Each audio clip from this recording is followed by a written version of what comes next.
Yıkılmış paramparçayım, buruk, eksik. Yarım olmasaydım bir yumrukta kırmazdım camları. Meğer camlarla birlikte her şeyimi kırıp geçirmişim. Çaresizliğimin adı oldu cam parçaları. Şimdilerde o cam parçaları daha bir derin kesiyor her bir yanıma.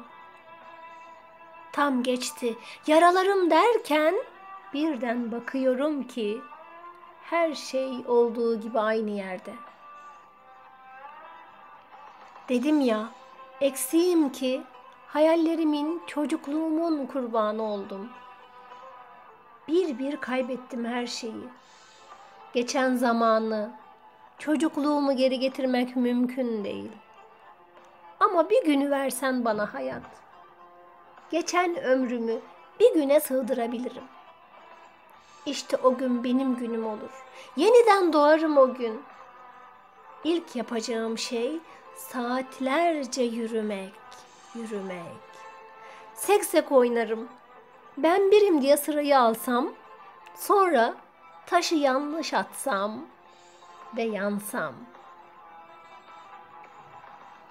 Uçurtma uçursam da takılsa tellere varsın uçmasın. İpi kopsun. Azar işitsem geç geldiğim için eve, annem kızsa, kocaman kız oldun, hala oyun peşinde koşuyorsun dese. Olsun, olsun be annem. Bugün benim ilk günüm ve en güzel günüm. Hayat ikinci bir şans versen. Hayat ikinci bir şans versen.